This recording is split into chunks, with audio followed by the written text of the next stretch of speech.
Yo, what up, guys? We're back, and this week it's for UFC on ESPN Plus 9. It was supposed to be Jacare versus Yo Romero, but now it's Jack Hermansson. But yeah, make sure to comment, like, subscribe on the video, and I just dropped the UFC Russia breakdown, so make sure to check that out. But the first fight of the night here with this card is Mcgee against Diego Lima, and I'm pretty interested in this fight because I actually have a play on this fight. I have a play on Mcgee that I actually got at better odds than it is now, so I'm pretty excited about that. But Mcgee, he bounced back from those back-to-back losses. He had a nice decision win over Alex Garcia, and everyone knows Mcgee by now. He's a longtime veteran at the UFC, and he needs to put some wins together now if he wants to have another run towards top 15 contention. But he's a pressure fighter. He has well-rounded skills, keeps that high pace. He mixes takedowns in with a lot of volume on the feet. Throws a lot of jabs, 1-2s. He'll throw a jab left hook combination that's pretty nice. He likes to attack the body with jabs, with 1-2s, strong leg and body kicks. He'll throw front kicks to the body. He throws the kicks with both legs, which is a pretty interesting thing. He's able to do that. He likes to slip and rip in the pocket. He has solid head movement. And he's good at slipping the jab, countering with the left hook or a left hook straight right hand combination. And, he likes to close the distance, getting that Singer collar clinch, those short uppercuts. He isn't the fastest guy, but as the fight goes on, his volume, forward pressure wears on fighters, and he becomes the faster guy. He has a sick chin. He eats shots. He stays right in the pocket. He continues to move forward, and he's just a lot for a lot of opponents to deal with. He's only been finished one time in his entire career. He doesn't possess big power himself. He only has 3 KO TKOs, but he has a good wrestler. He has good timing on double legs. He's able to get in on the legs, push opponents to the cage, work from there as well. He does a good job chaining takedowns together from the single to the tight waist, and he's good at circling to the back, finishing suplex takedowns, especially against the cage. And he likes to land short knees to the body, shots to the head in the clinch, just continually to chain takedowns together. And he isn't the most effective wrestler early on, but he gets a takedown in round 3 in the majority of his fights. And when he's on top, he has nice ground and pound, likes to punch and pass to better positions, no problem staying your guard, beating you up with elbows, punches. And he's never been submitted, so he has good submission defense. He's earned 9 submissions himself. He really likes the rear naked choke, and he needs to be careful in round 1. But I think his kicking game, his ability to move is going to frustrate Diego Lima, and I also think that his ability to just back him up to the cage and take him down, stay connected to him in the clinch is going to be a big factor. But Diego Lima, he finally broke through. He won a UFC fight after losing 4 in a row. He's 2-5 overall in UFC fights, but he probably feels his time is now, coming off a knockout win of Chad Laprise. He's still young. He's 29 years old. And if he can put it all together starting now, he has a chance to potentially move up in the rankings. But Lima likes to use a lot of lateral movement, try to stay long, throwing body kicks, counter straight right hands, nice hooks in close range. He was able to drop Jesse Taylor with the big hook.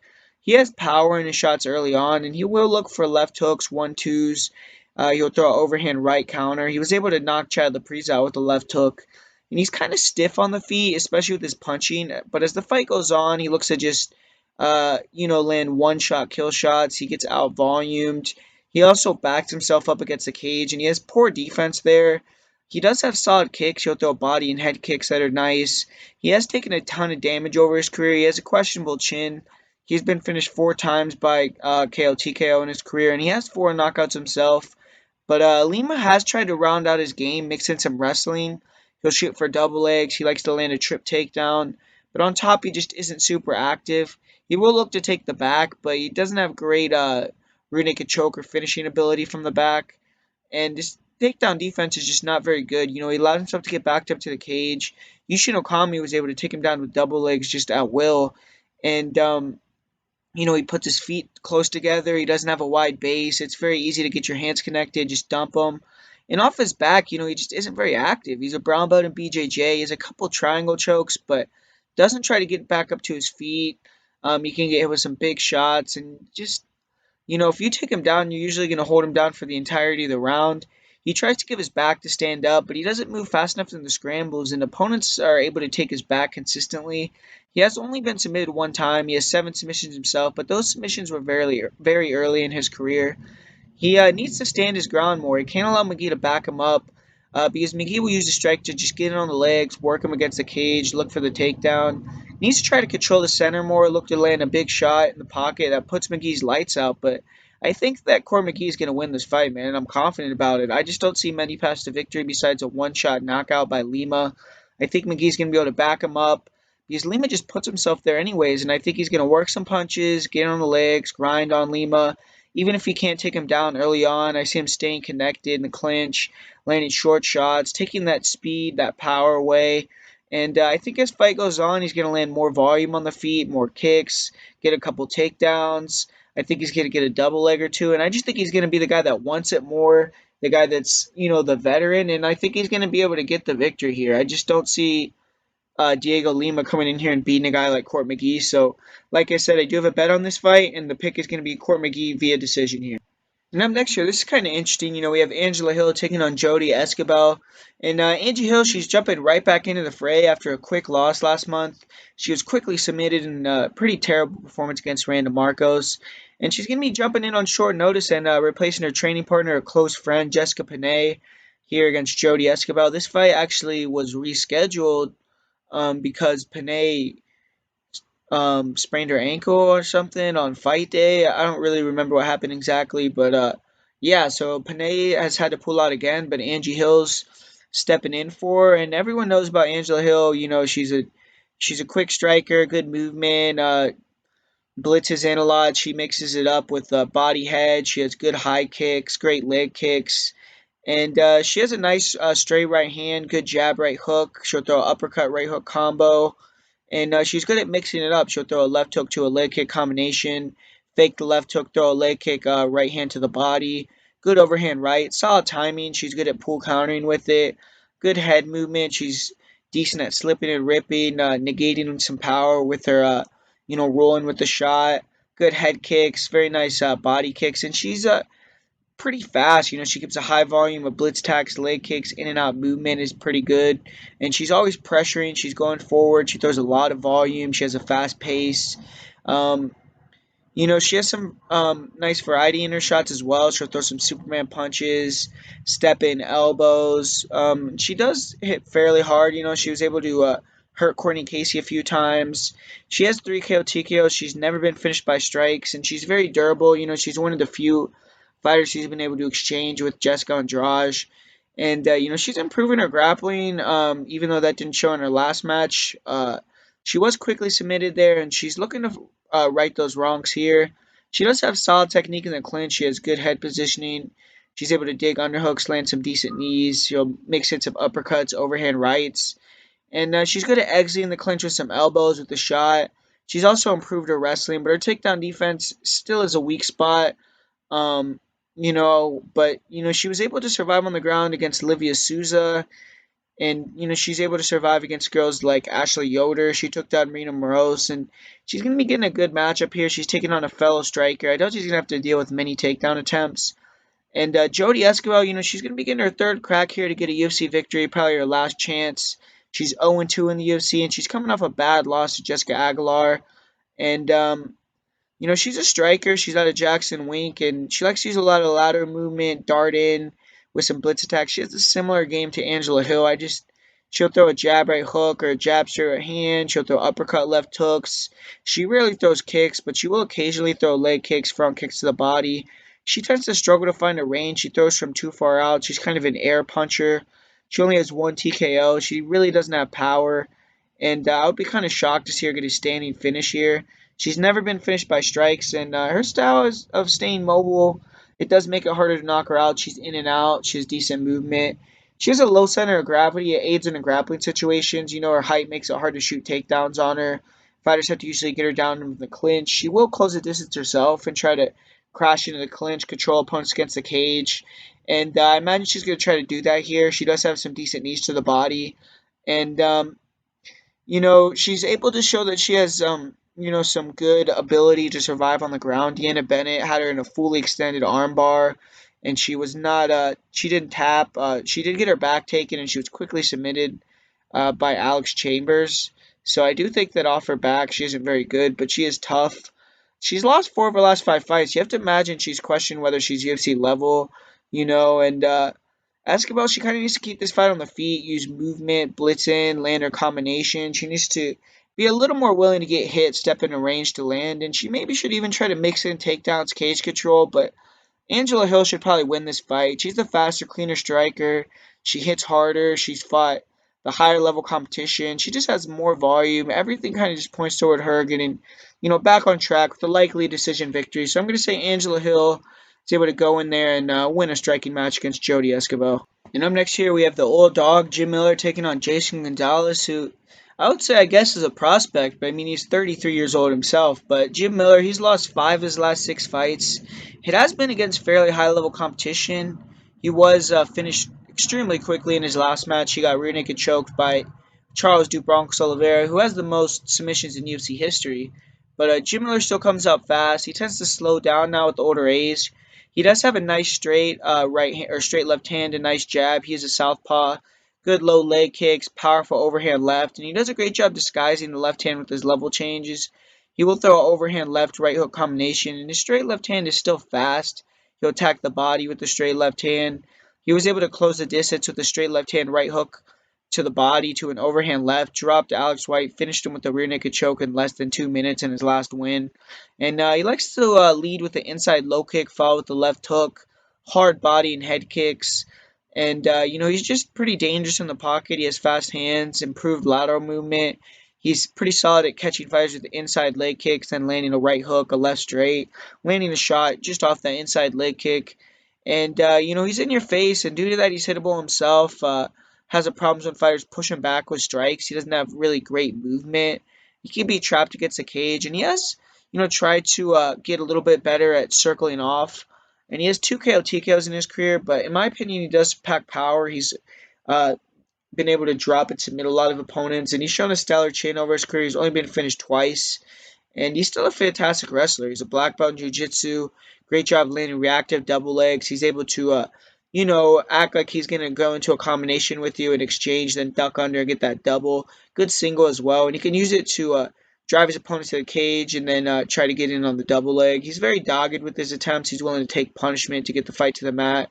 And on top, Miller's awesome, man. He has great control, scrambling ability. He's always very good at floating on top, looking for submissions.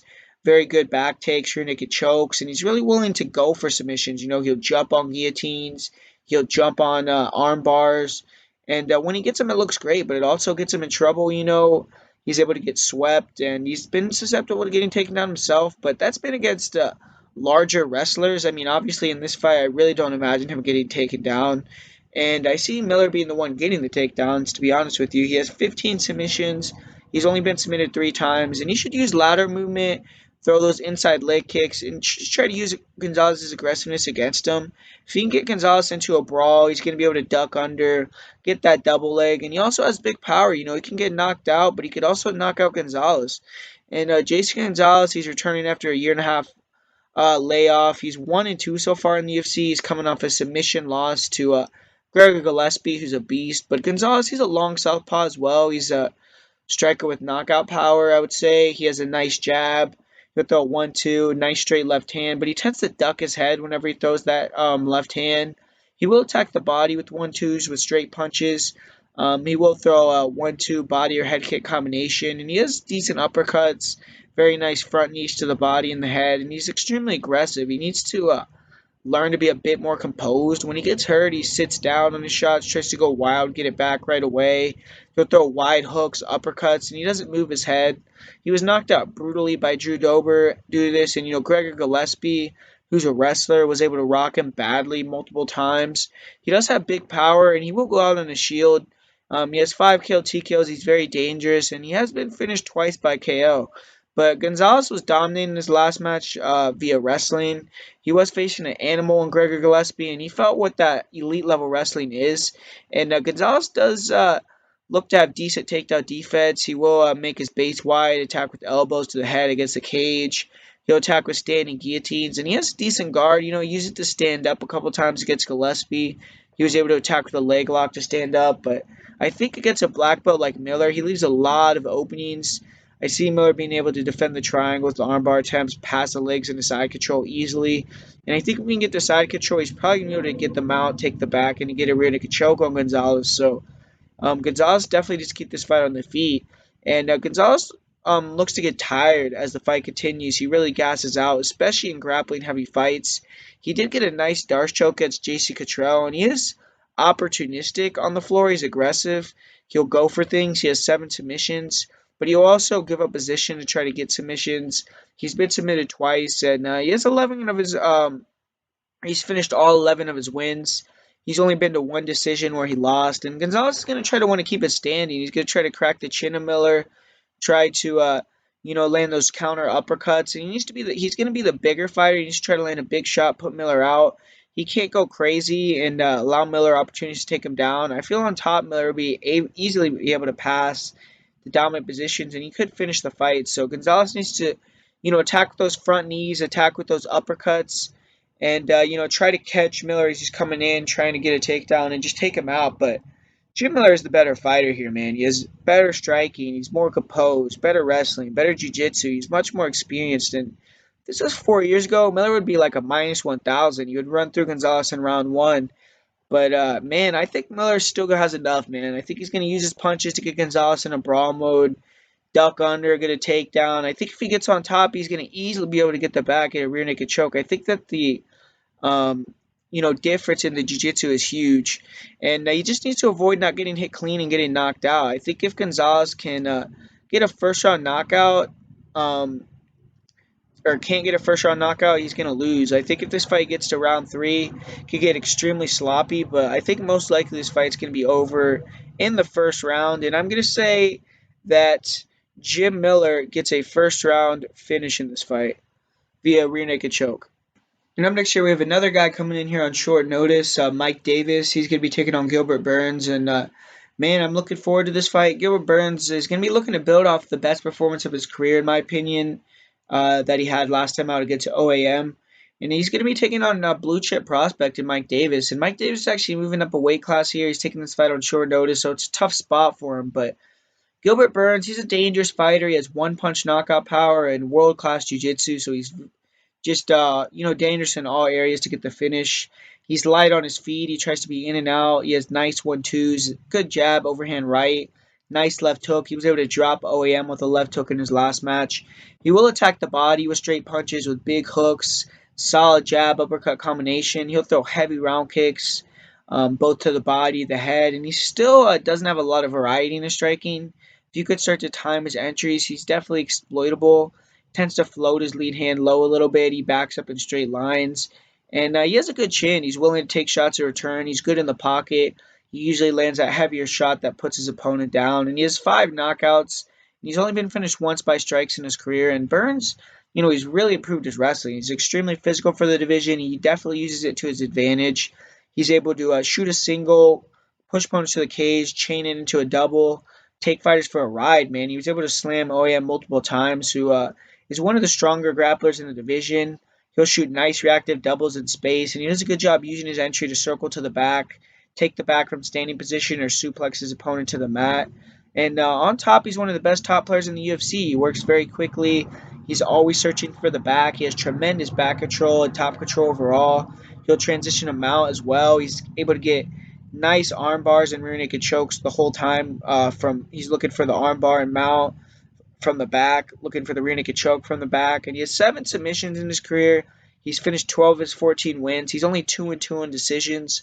I see Burns trying to get this fight to the floor. Davis is powerful. He's a good boxer. The easiest way to win for him is to use his physicality, get takedowns, work from top position. And I do see openings for Burns to connect on the feet if he was going to be able to do more damage. And if he does, he can mix it up. I see him eventually getting a finish over 3 rounds, most likely. But Mike Davis, he's a fighter who's been very close to making the UFC for a while now. He had an epic scrap with Sadiq Yusuff on the Dana White Contender Series, maybe the best fight ever on the Dana White Contender Series. And he's 7-1 overall, so that's his only loss. He is moving up from 145 in this fight, taking on Gilbert Burns, who's one of the biggest 155ers in the UFC. So it's a big ask, but he's a big guy himself. He's 6 feet tall. He's going to have the reach advantage, so it's not like he's extremely small here. But he's a good striker. He has a nice jab, good left hook, straight right hand combination. He is a former boxer. He likes to walk opponents down, use head movement, draw out counters. Good at ripping to the body with jabs, with straight punches, with hooks. Nice hook and uppercut combinations in close range.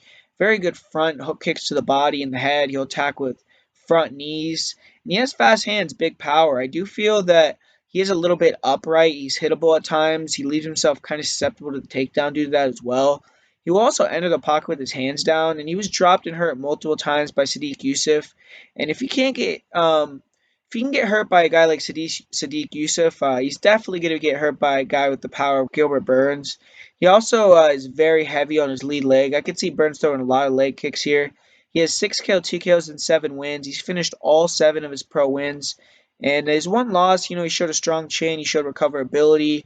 He was fighting one of the best prospects in the UFC in Sadiq Yusuf. And, he wasn't discouraged. He was getting hurt. He was recovering. He was coming back. And Sadiq had to beat him. So Mike Davis showed he could be a hammer and a nail. And I don't envision Davis looking to grapple whatsoever in this match. He isn't a very active wrestler to begin with, but he does have decent takedowns, good doubles. He's strong in top position. He'll attack with big elbows. He was able to finish his most recent fight with a pretty nasty Kimura. And he does have good timing on double legs. He'll get clinch trip takedowns. Usually will only go for takedowns when he starts to get touched up a bit or his opponent is just over aggressive and gives him an easy attempt. In this matchup, there's no way he's going to try to take down the BJJ world champion Gilbert Burns. And his takedown defense, I haven't really seen it tested much. He looks to be a big physical athlete at 145, but we'll see if he could stop the takedown from one of the biggest 155ers on the roster. He's extremely physical. And Davis just has one submission in his most recent fight. He's never been submitted himself. And he's going to want to keep it on the feet, try to use his superior boxing, connect and hurt Burns. He has big power in both hands. And if he lands clean, Burns could go down. I think Gilbert Burns overall, though, is going to take this one. I think even on the feet, Davis may be a bit more technical, but Burns hits harder. He's more aggressive. And Davis is hittable. I feel he's going to be surprised by the speed that Burns can close the distance. I think that's going to be some fun exchanges on the feet, but I see Davis, getting more hurt and even potentially getting dropped. I think Burns can and will get takedowns, and I think either Burns gets either a second round submission or TKO in this fight. Burns is the best fighter Davis has probably fought, along with definitely being the biggest and best on the ground, most powerful. I just think it's a tough ask to come in here and beat a top 15 fighter up a weight class, but I'm still very curious and excited to see Mike Davis in his weight class, 145 pounds, in the UFC. And up next here we have a fight that I have another play on here with Verna Jandiroba. And she's going to be taking on the veteran, the former UFC champion, Carla Esparza. And Esparza is a slight favorite. She was beaten to a pulp in her last fight. I mean, no doubt about it. Against Tatiana Suarez, she took a ton of damage. And it's an interesting turn for Esparza. In her last 3 fights, over her career, she's predominantly used that elite wrestling to win fights. And in her last matchup, in this one, and in her fight with Carla Esparza, she was the one trying to sprawl, outstrike her opponent, sprawling and brawling. And she has much better footwork on the feet. She does a good job using head movement, feigning her way inside, being in and out. She's good at circling to the right, walking opponents into her leg kicks, her straight and right hooks.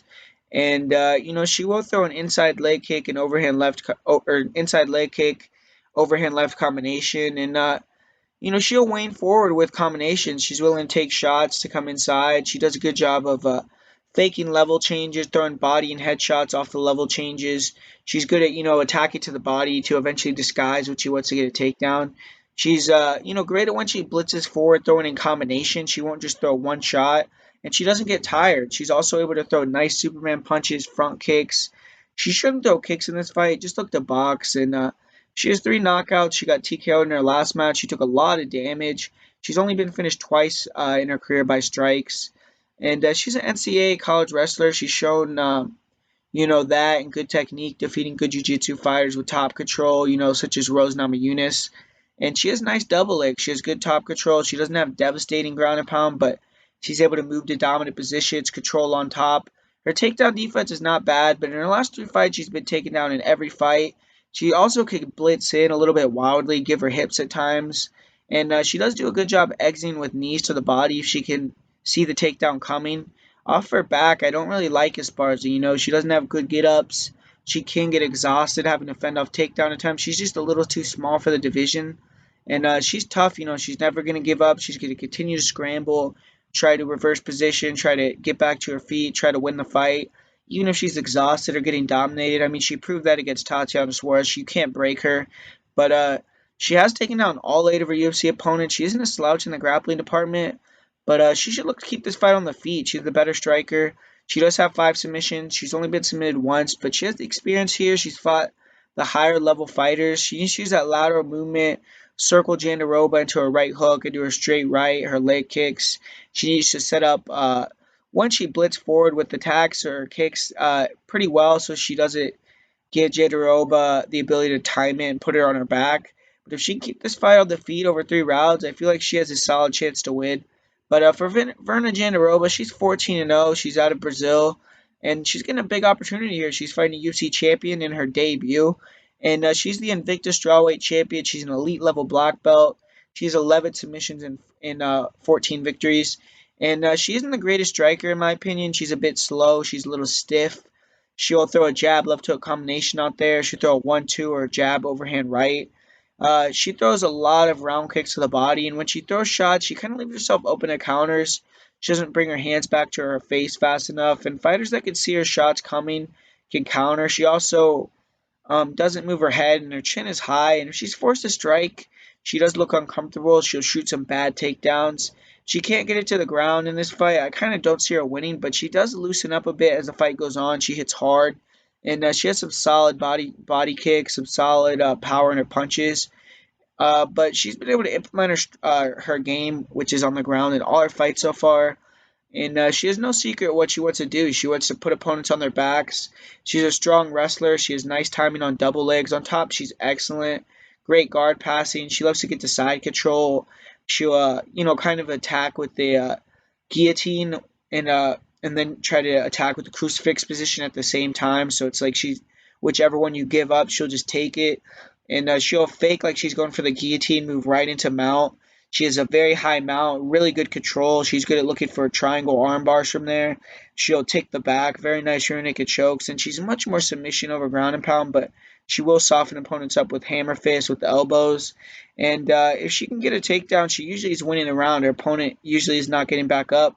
She's very heavy on top. She's a methodical, pressure passing, old school jiu-jitsu type game. And she'll instantly become one of the best jiu-jitsu players in the women's UFC divisions.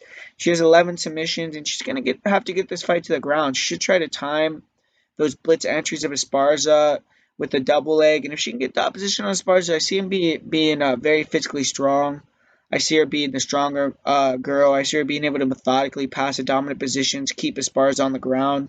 And Esparza is extremely hard to finish. I don't see her submitting her. Potentially, but takedowns, top control are her most likely path to victory. And this is a little bit of a tough fight to call, but I feel that Esparza probably is just going to get taken down, man. I just don't think that she's going to be able to stop the takedown or get back up. She could stay on her feet and outstrike Jandiroba 2 out of 3 rounds, then she's going to win the fight, but I just don't see it. I see Jandiroba getting double legs and not letting Esparza back up for the remainder of the round. So I think she's going to be able to do that for 2 or 3 rounds. So do have a play here on Verna Jandiroba, and think she's going to get it done via decision. And up next here, we got Andre Arlovski gets Augusta Sakai, and yeah, man, Arlovski's 40 years old, and he's been one of the most active heavyweights on the roster. Since returning to the UFC in 2014, fought 14 times, and this is going to be his 5th fight in 13 months, but not super excited for this fight. But in my opinion, this is a step down in competition, even from Walt Harris. The UFC is kind of trying to give a bone here, in my opinion. His last fight with Walt Harris was a split decision, then it was changed to a no contest because Harris failed a drug test, something like that. But Arlovski's 2-7-1, really 2-8 in his last 10 fights, and he's still a decent striker.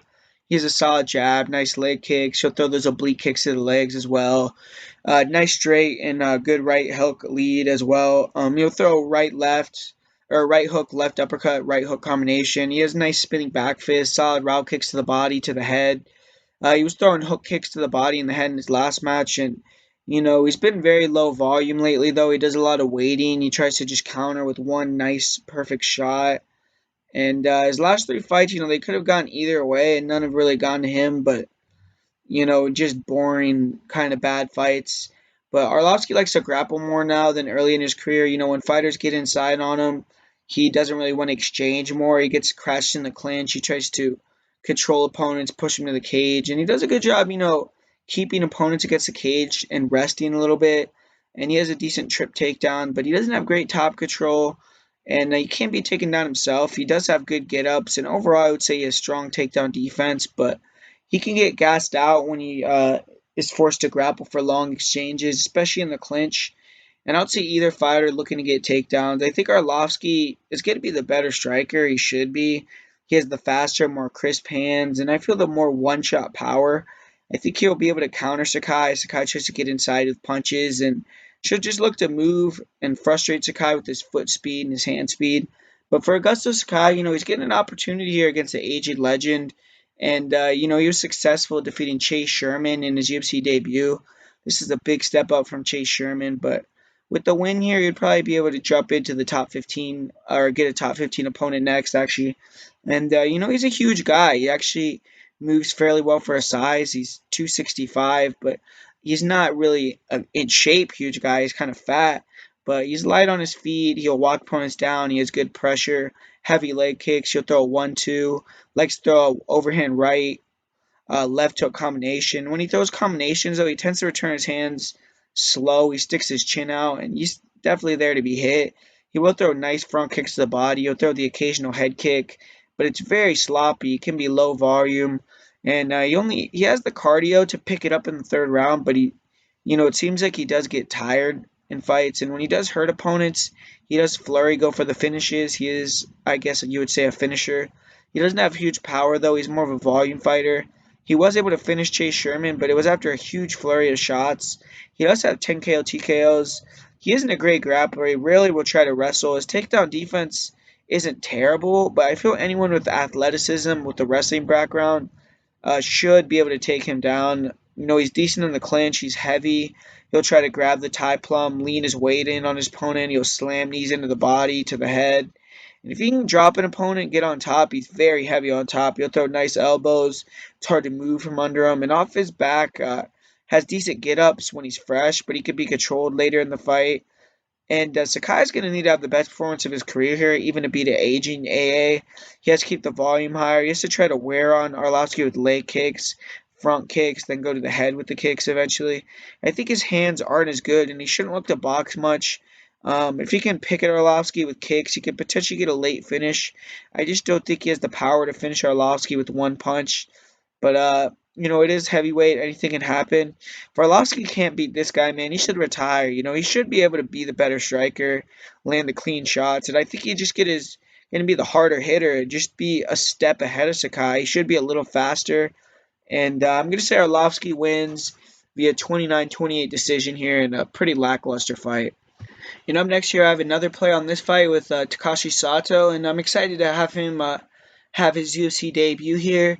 He's already fought some pretty high-level competition. He's fought against Glyco França, and he fared well there. He's a 2-1 favorite coming in here, and he looks to be a very good striker. He has a wide karate type stance. He's very light on his feet, controls distance well, nasty jab, very clean, powerful straight left hand, and his punches come fast. He moves extremely fluidly. He has very little wasted movement. Great job throwing a jab followed by a left elbow, which is just nasty. Very nice combination. He'll attack the body with really nice body shots, straight left hands, left hooks. He's excellent at just sliding out of the way of strikes, countered with his straight left hand, with his left hook, with his jab. He does stand a bit upright, and his chin is high, so he's there to be hit. His eyes, his head movement save him in that regard because he's able to see the shots coming, move and counter. And as he moves and counters, his opponents get more discouraged to try to throw their own shots. And his hand speed is just extremely fast. He does a great job peppering with shots that mixing in more powerful ones in the middle of combinations. He showed great recoverability in his last match. He was dropped, he recovered, and finished his opponent in the same round. And he has good grappling. He has a good body lock. He has good judo throws, strong top game. He likes to take the back. He'll look to the mount, finish with strikes. And he's won his last fight with strikes from the mount. He's a good defensive grappler, solid takedown defense, good get-ups. At the clinch, he has strong hips. We even counter with judo throws with big elbows. He's good at, not accepting position on the ground, springing right back to his feet. And he's good at, sprawling, circling back to the center. And I feel he'll also circle to the back as well, take the back. I feel he's gonna be able to defend the takedown attempts that Ben Saunders tries easily, and just be able to keep it on the feet. And Sato impressed me a lot with his grappling ability. Even though he got submitted in his fight versus Glyso Franza, he was able to deny a majority of takedown attempts. He was able to stand up very quickly when taken down multiple times. He was even able to turn in on a rear naked choke attempt. And he has some good ground and pound, good top control. So I would say he's a solid grappler. For Ben Saunders, he's going to be given it another go here. He's been finished in 4 of his last 5 fights. Badly needs a win. He's fighting near his hometown, and I'm sure he's going to have a lot of motivation, a lot of support. And he's a long-rangey southpaw. He's a decent 1-2, nice straight left hand. He'll eat shots return with his straight left, and he has power. He likes to throw a check or lead left hook as well. He can overextend on his punches at times, leave himself open for a lot of counter opportunities. And when he gets rocked, he'll reach for the clinch. Instead of moving, he'll kind of try to grab. He'll try to wade forward and at least him being knocked out. He has solid kicks. He'll throw nice inside leg kicks, good front kicks, round kicks to the body, high kicks as well. And he has power when he lands. He can't get his kicks caught sometimes, and he can throw them without setting them up or without enough space, and he can get countered. He will pressure forward. He can be very aggressive, and he kind of can make it a kill or be killed type of fight. He is willing to take punishment. He sticks to the danger zone. He's willing to fire back. And I would say he's slow. I feel he's going to really struggle with the movement, the distance control, the counters of Sato. And he's extremely tough. He's going to continue to fire back unless you put him out cold. But he's taken a lot of punishment in his losses. He has an unwavering confidence, though, and it still makes him dangerous. 11 knockouts. He's been finished 6 times by strikes. And his ability to take a shot is just severely diminished. He was knocked out very quickly in his last fight by Lyman Good. And Saunders is a solid jiu-jitsu player. He's dangerous in the clinch as well. His last win was due to a knee to the body in the clinch. He has strong knees to the body, to the head. He'll mix in elbows. He can leave too much space in the clinch and get hit with big shots himself, though. Uppercuts, hooks over the top, big elbows. And he's willing to exchange there. He has the heart of a lion. And he isn't a wrestler, though. He only has 5 takedown attempts in his 17-fight UFC career. His takedown isn't great. I feel he invites or his takedown defense isn't great. I'm sorry. I feel he invites fighters almost to take him down so he could go in his guard. He's worked really hard with Eddie Bravo to perfect that rubber guard. It's one of the best in MMA. He's good at using it to land elbows, punches, and also go for submissions. He has one of the few omoplata finishes in UFC history. And he's gotten that rubber guard neutralized in the past, though, against guys like Patrick Cote, against people like Sergio Moraes. And, Saunders is a veteran. He's seen it all. He has great cardio, always prepared. He has 6 submissions. He's only been submitted once. He's going to have to make this fight ugly. He has to not respect the striking of Sato, try to counter with straight punches as he enters, because Sato does leave his chin out there. And Sato was dropped pretty hard in his last match before recovery to get the finish, but Saunders needs to go forward, throw volume, try to get the clinch, just make it a war. If he just stays at range and allows Sato to get his timing, his reads, he's going to be knocked out viciously. If Saunders can somehow get it to the ground, that's a wise decision, but I just find it hard to see him getting a takedown. And I think Sato is going to get a finish here. I'm impressed with the stand-up. I feel he's a decent grappler. He's fought good competition. I just see his movement, his countering, really fucking Sanders up, man. I think that Saunders is going to get touched up a bit. He's going to get aggressive because he knows he needs to do something, and then he's going to get knocked out. So I'm going to go with Takashi Sato via first-round knockout here. And up next here we have a fight with Roosevelt Roberts taking on Thomas Gifford, and Roberts was impressive in his UFC debut. He's able to get a first-round submission against Daryl Horcher, and he's a 6'1" lightweight. He does a great job using his height, his reach. He's very good. He has nice leg kicks, good front kicks, very good overhand right. He has a fast straight right hand. He's definitely still developing as a striker, but he's very fast. He's athletic. He has a long frame, and he has the ability to be a good striker eventually. He will keep his chin a bit high, and good fighters can counter. They can land clean punches.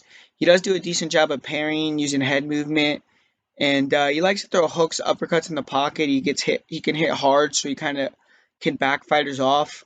He can get a bit flat-footed, and he tends to lean back at times to avoid shots instead of using that movement. His counter left hook, though, is dangerous, and he has solid power in his hands. He has 3 knockouts, and most of them have come from top position on the ground, though. He's not much of a standing knockout threat. He is a great wrestler. He's a submission grappler. And he's explosive closing the distance with double legs. He'll elevate, slam opponents to the mat. Very strong in the clinch. He gets easy body lock takedowns due to his length in a lot of fights. On top, he does a great job passing, moving to dominant positions, raining down punishment. He likes to get a high mount, and he's very hard to buck off. He'll land hard, relentless ground and pound.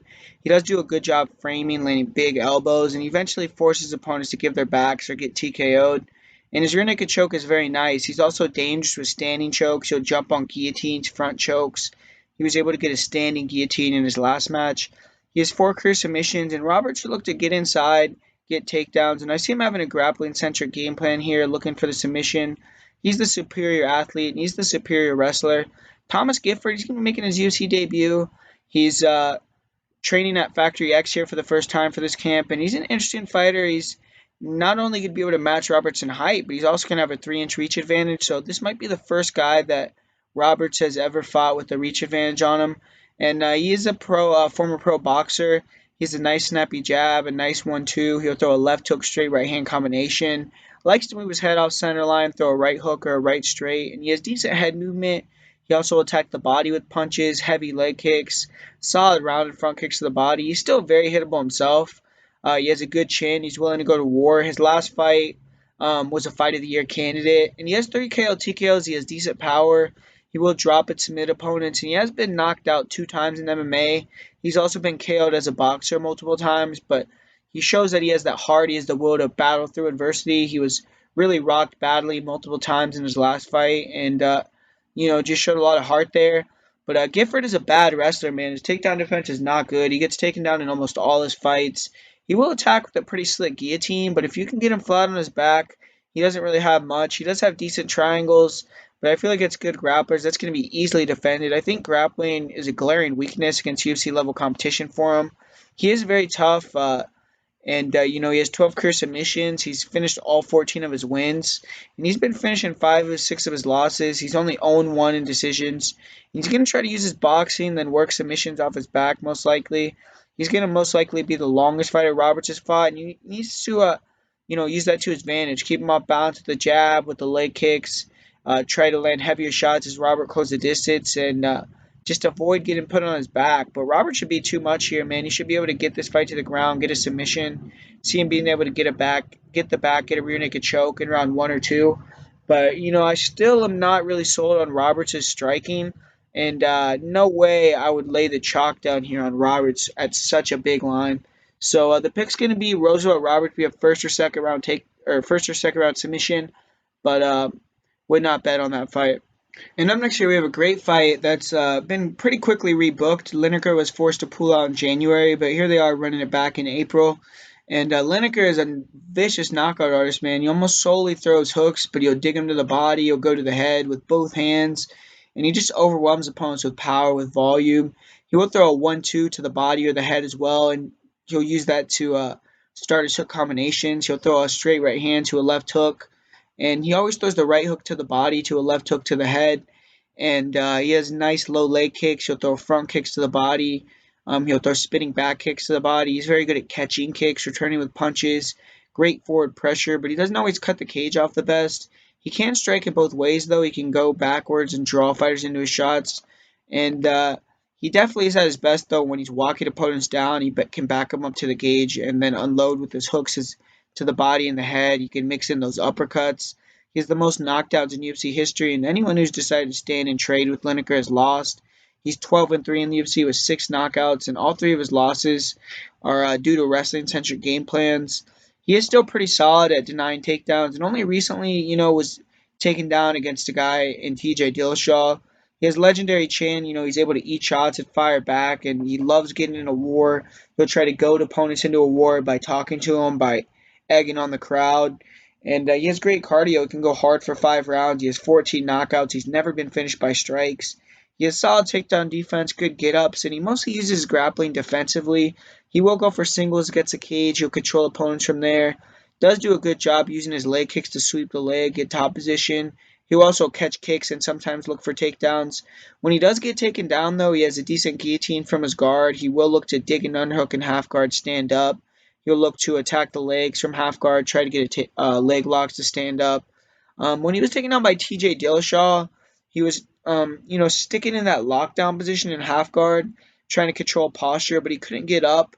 He was trying to create scrambles. He was looking for leg locks. He was looking to move off his back, but he just couldn't do it. He does have an amazing chin, and he was trying to strike off his back, and he was taking shots, laughing, asking for more. But that only leads to losing.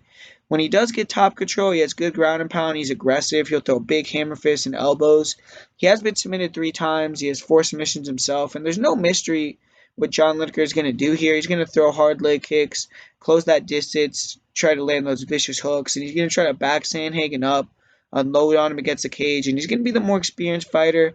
If he can overwhelm Sandhagen with his pressure or goad him into a war, he could get a knockout. I think he's also going to be the physically stronger fighter, and if he's struggling to close the distance, should clinch Sandhagen, try to push him to the cage, work from there. Corey Sandhagen, he was able to stay on the card, get another win against a late replacement in that January fight.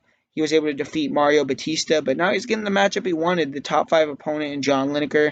And Sandhagen, he's a high-volume striker. He has solid wrestling skills. He averages almost 10 strikes landed per minute, and he likes to leap into his punches. He can land shots from a long way out. He has a nasty jab, a really nice straight left hand. He's always switching stances.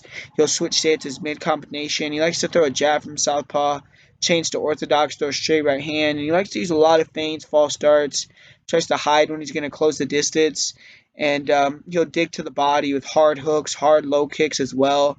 Nice check left hook, and he throws a left hook to the head to a left hook to the body combination.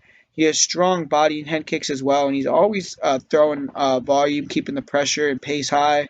In close range, he does a great job throwing uppercuts, body shots, mixing it up, making it hard to know if the shots are coming to the body or the head. He didn't react well, in my opinion, being backed up when he fought Alcantara or when he fought his UFC debut against Austin Arnett.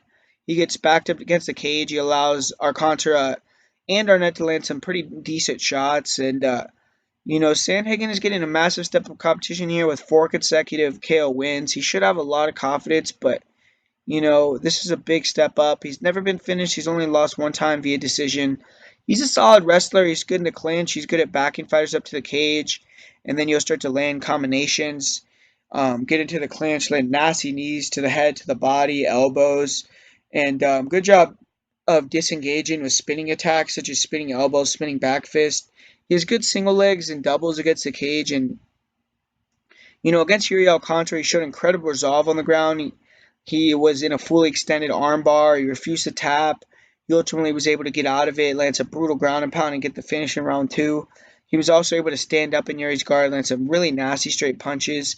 When he can get top position, he'll unload. He'll throw a lot of shots. He doesn't care about blowing out his cardio because he knows he has it. And, he's good at controlling his opponent from the back or that wrestling ride position and, just beating him up from there. And he can go 3 rounds with ease. He's able to recover after he gets hurt. And overall, he just has phenomenal cardio. But he needs to be extremely sharp here. He has to be constantly moving, trying to snipe Lineker. I feel he should use a lot of leg kicks, front kicks to the body, straight punches, and angle off. He can't back up in straight lines, and he can't back himself up to the cage like he does sometimes. He does have some tools that could cause Lineker issues, and I see why the line is close. If Sandhagen can move, angle, keep Lineker at range, he has a very solid chance to win. I think Lineker will win this fight, though. I think he's going to have a nasty first-round knockout. I think he's going to walk Sandhagen down. He's going to be able to land to the body to set up his hooks to the head. And I just think that Sandhagen is too complacent against the cage. I think that he's not going to be able to get out of it when Lineker puts a combination on him against the cage. Sometimes in his last fights, he's been able to, clinch up and able to take the shot and move. But I feel like once Lineker explodes in on him, it's going to be a game changer. I don't think that he's going to be used to that power, that ability to close a distance that fast. And I'm going to say Lineker gets a pretty brutal first-round knockout against the cage. And up next here, we have another fight that I have a play on with Glover Teixeira against Ion Cutelaba. And for Ion Cutelaba, he's coming in the favor here against the Asian legend and Glover. And this is a sizable step up. It's definitely the best fighter Cutelaba's ever fought. Teixeira was able to beat both Jared Cannonier and Misha Serkinov. Both those guys defeated Ion Cutelaba. And Cutelaba, he's coming off back-to-back first-round knockouts. He has a lot of confidence, momentum coming in here, and he's extremely aggressive. He's a beast. especially early on. He has 11 knockouts all in the first round. He's very fast. He's explosive. He throws a nice one too. He'll throw an overhand right from hell. And when he gets inside, he lets his hooks go in combination with vicious power. He'll throw wide hooks, overhands in close range, mix it in uppercuts. He'll attack the body with straight punches, with hooks, and he doesn't throw many kicks, but he will occasionally throw oblique kicks to the knees, low kicks, roundhouse kicks to the body. And he doesn't have a lot of attacks. He can go to the well too much with the same strikes, and opponents can start to get a beat on his spinning attacks that could counter him cleanly. He throws a lot of spinning back fists when he gets tired, and he could struggle to find his range. And, at times he can get gun shy when he gets countered against both Jared Cannonier and Misha Serkinov. He was coming up short consistently. He was throwing wild looping shots, crazy spinning back fists. He was getting countered very clean by both of them, and he's there to be hit, especially after the first round. The intimidation tactics and trying to break his opponent mentally, that's going to have no effect on Teixeira either. It may just be a waste of energy. He does have a good chin. He could take a beating. He has 11 knockouts. He's never been finished. And Cutelaba is not a bad grappler. He's a Greco-Roman wrestler. He's a Moldovan national champion in judo and sambo. And solid double leg takedowns. He's explosive with his entries, strong in the clinch. He has solid body locks, good throws, nice knees to the body, and he has good elbows to the head, and he's decent, elbows in the clinch as well. And he was able to finish Antigulov with clinch strikes in his last match. He will only look to grapple mainly when he's losing the stand-up and when he gets cement opponents on the mat. He's a beast, man. He'll unload with big ground and pound, but overall I would say he doesn't have the greatest top control. When he's fresh, he does have solid takedown defense, but as he gets tired, he becomes much easier to take down. And the way he strikes, exploding in with huge shots, makes the takedowns available, and it just makes it hard to, just carry the gas tank for 3 rounds. He tends to gas very badly in round 2 and 3, and his attacks come much more labored. They're very obvious. Jared Cannonier was able to walk him down with his hands down, dominate him in round 3. Misha Serkinov finished him with the arm triangle in the third. 13 of Kutelaba's 14 wins are in round 1. And he doesn't have a bad guard when he gets taken down. He does have 2 omoplata submissions early in his career. He was also going for that omoplata against Gadzhi Murad. He will do a decent job at trapping a wrist and does a decent job maintaining his guard, staying safe. He'll use submission attempts to scramble back to his feet, but he still lacks structure on the feet. He's very wild. He doesn't fight with the pace sustainable for 3 rounds.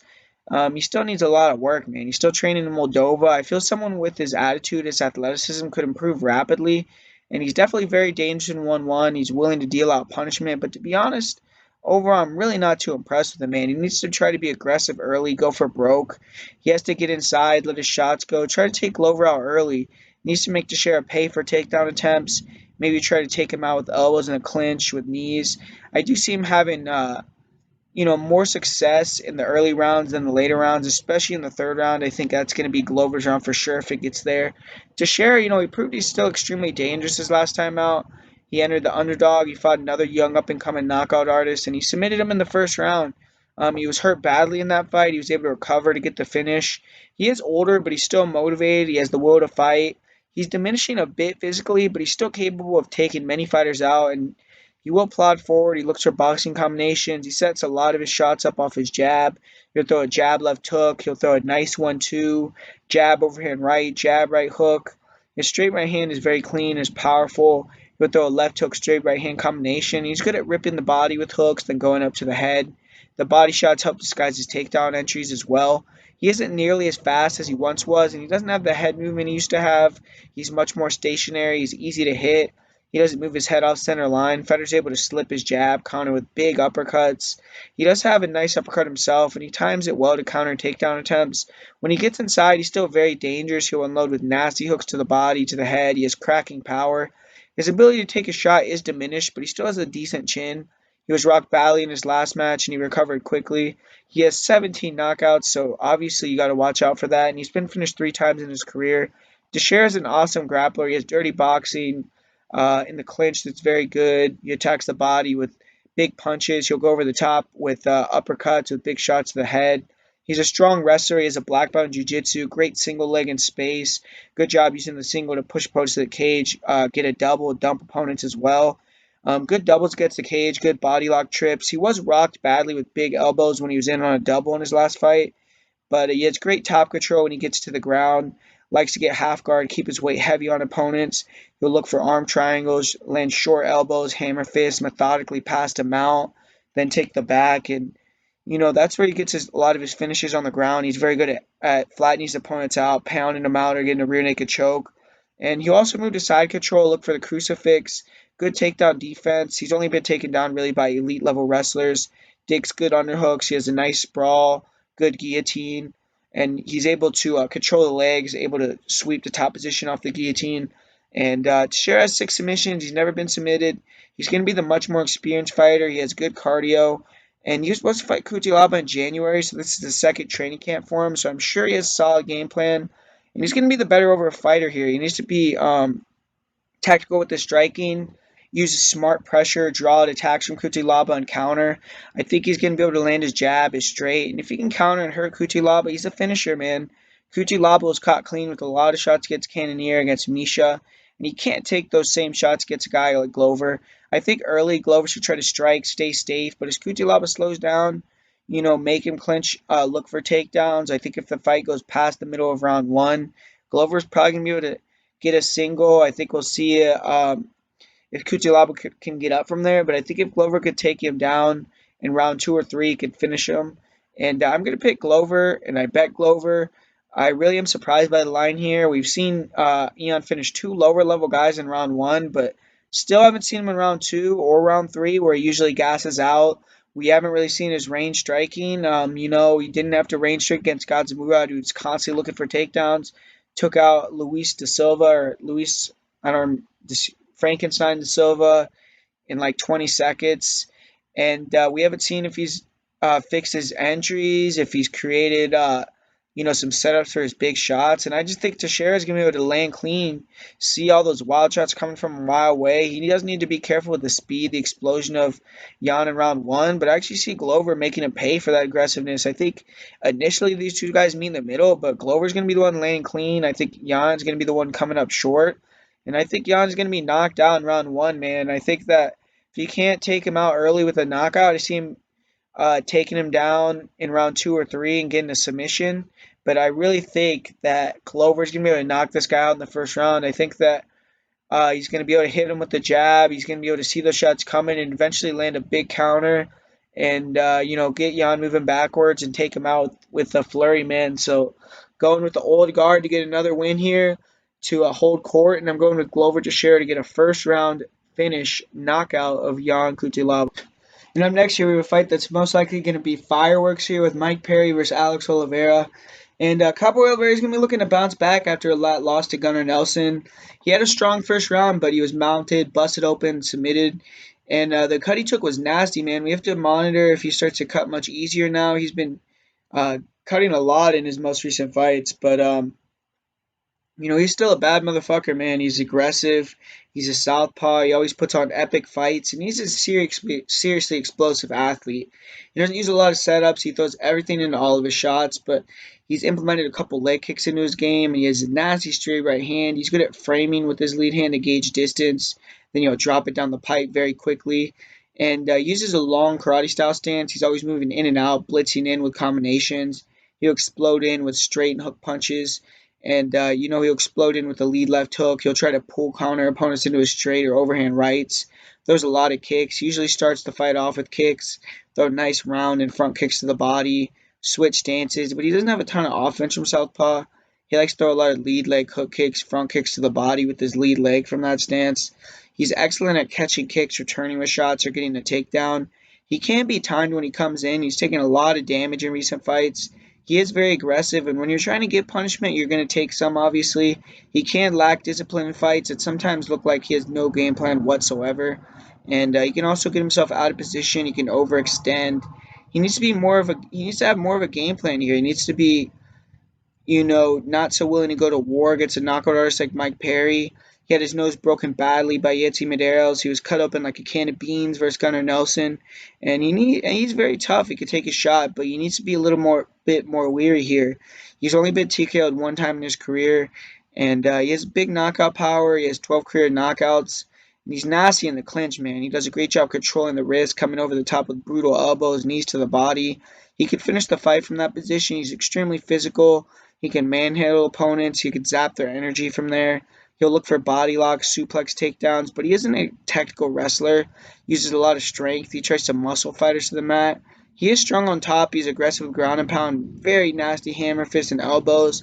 Very good at using his frame. He'll stand up in opponents' guards, land big shots. He has good takedown defense, and he's good in the clinch. He'll attack with big elbows. Good job digging underhooks, reversing position. He isn't great at defending wrestling shots from range. He can be beaten in wrestling scrambles as well. And off of his back, I would say he's not very good. He tries to muscle his way out of positions. It can work at times, but it also allows opponents to advance position. He also tends to give his back when he's trying to stand up.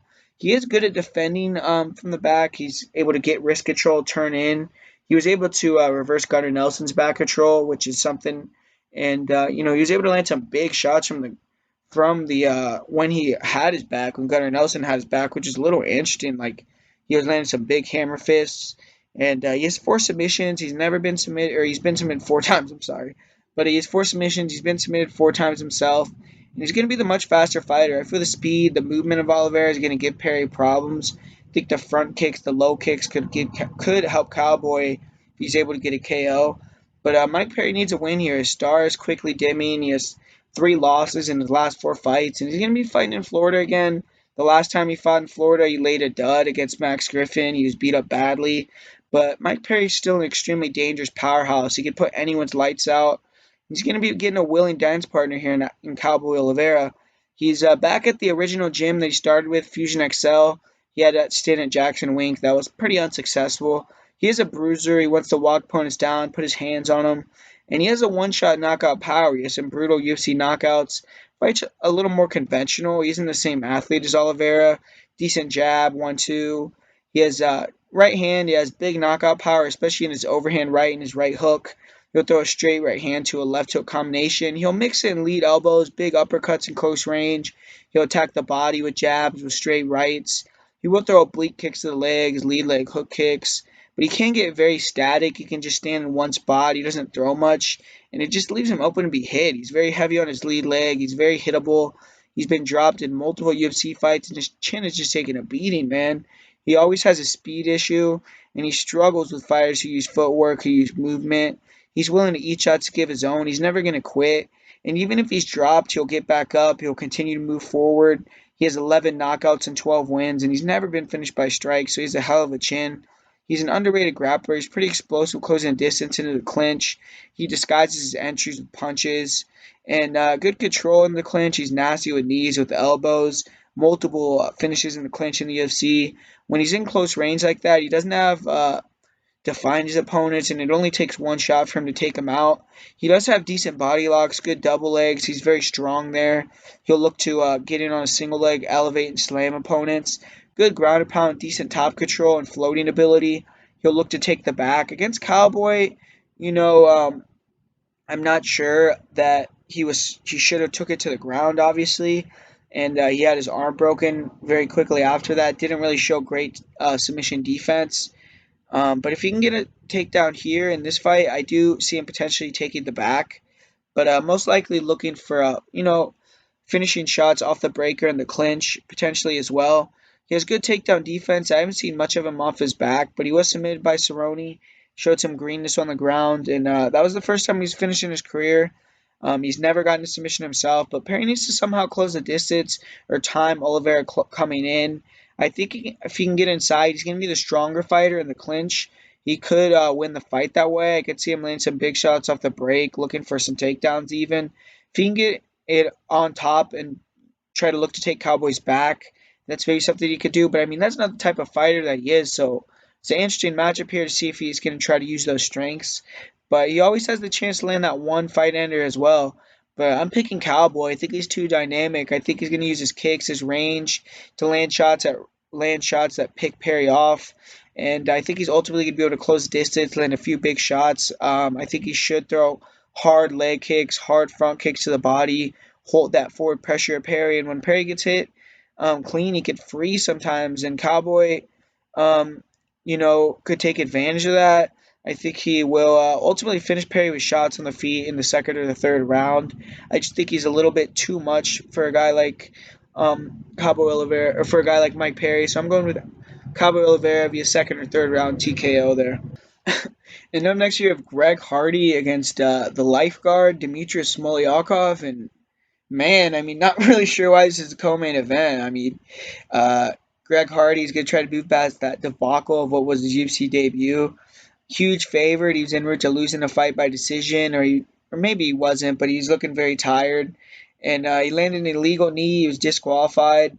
He's once again in the co-main event, like I said, so the UFC must see some value in him.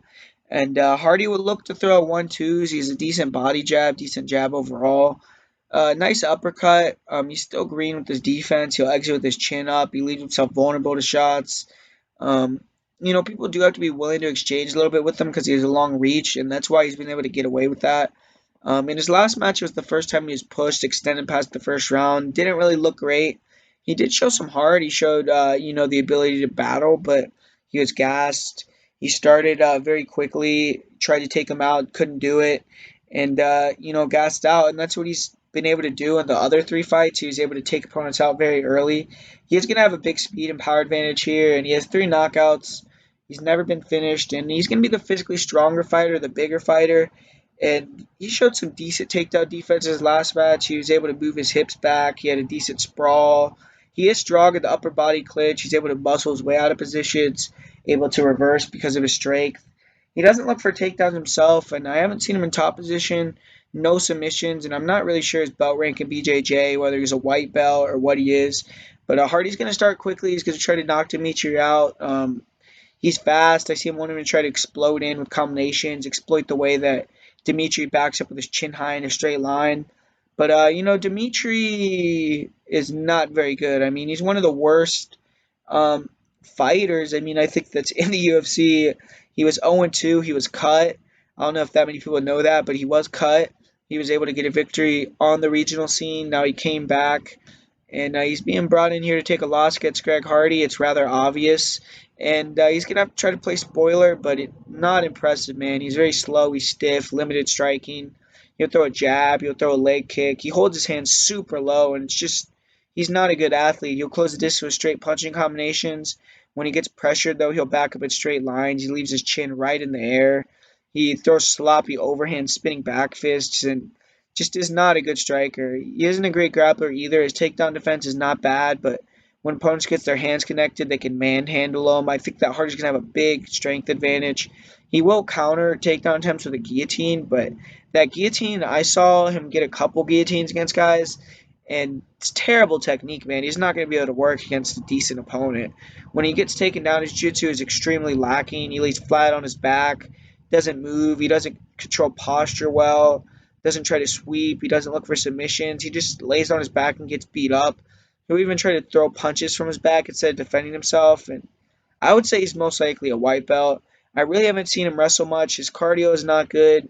He isn't explosive. I just don't see him as someone who's going to be able to close the distance into a body lock or shoot a takedown effectively, really. He seems to not be physically strong, and fighters can out-muscle him in the clinch. I haven't seen him much on his top game, but I imagine that's what he's going to try to do here. He's going to be at a severe speed and power disadvantage on the feet. And striking with Hardy just isn't a wise decision for him, most likely.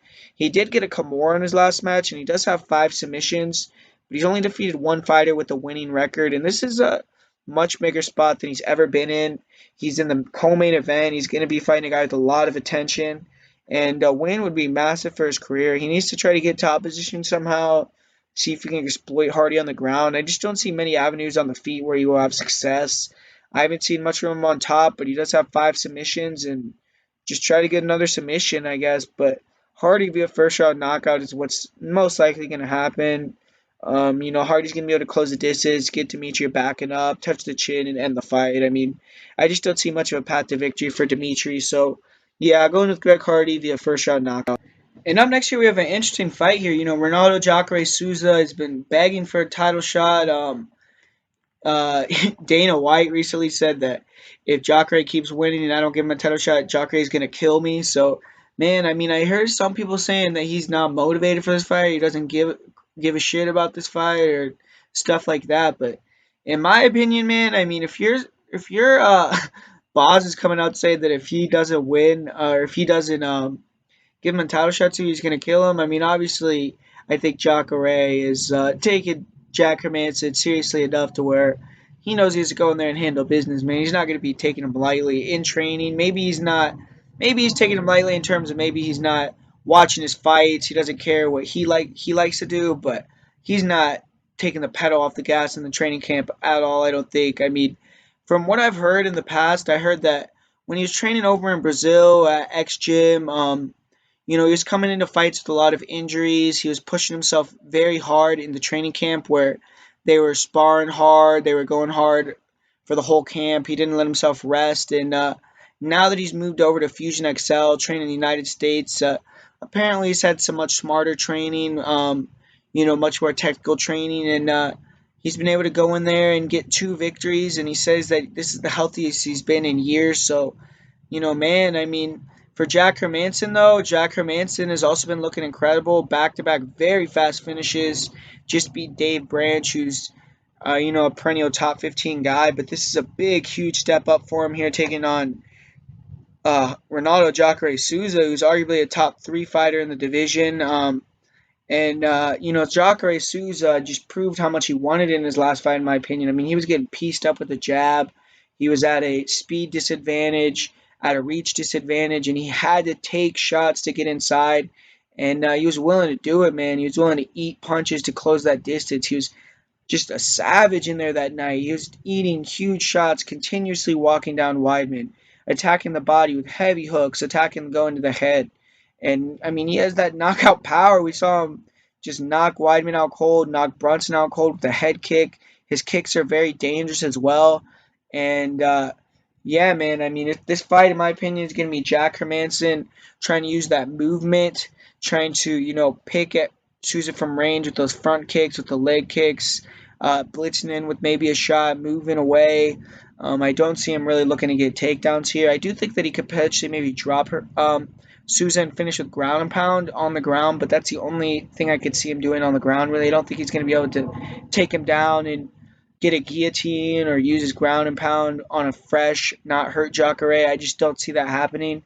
But yeah, he's going to have to use that movement. Jacare is going to be coming hard, and it's just going to be whether Jack Hermansson is good enough to keep Souza off of him for 3 rounds, land big shots, maybe hold him in his tracks, or defend the takedown attempts, because Jacare is going to be coming to get takedowns. I think that he's going to be active with the takedowns this fight. He wasn't very active with the takedowns against Chris Weidman because, Weidman is Weidman. But when he fought against Kelvin Gastelum in that first round, he was pretty active with the takedown attempts. That fight, he came into the fight with an injury and he gassed out. He was also sick, I believe. But that was a very close fight. But, man, this is a tough fight for me to call. I don't really have a good read on this card or on Jack Hermansson. I've been continuously doubting him. He's been proving me wrong. But I just think that Jacare, I think that he wants this, man. I mean, he wants a title shot. He knows that. I don't think he's going to let Jack Hermansson beat him here. Jack Hermansson is not going to be able to use movement. I don't think that he's going to hit hard enough to keep Jacare off him. I don't think he's going to stop that dog from coming forward, man. And I just think Jacare is going to hit harder when he does land. It's going to be significant. And I think he's going to be able to get a finish sometime over this 5-round fight. I mean, he was the one training to fight Yoel Romero for 5 rounds. Jack Hermansson just had a fight, even though it was very quick. He didn't have a training camp here for Jacare.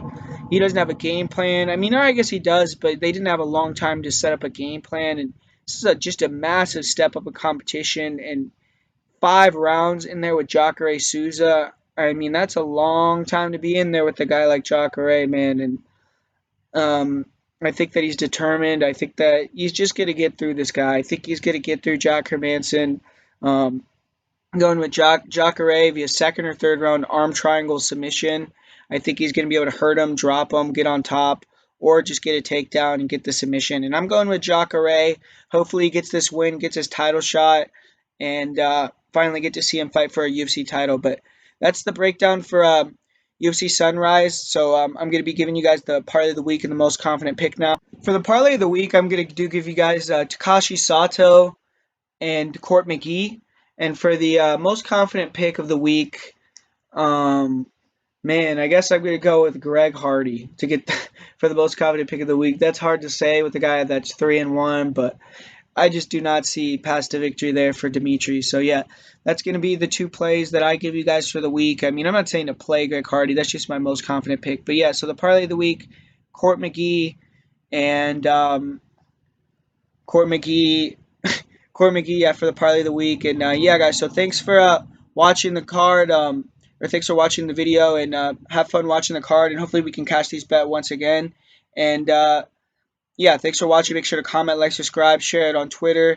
And if you're feeling generous, donate on PayPal. And let's get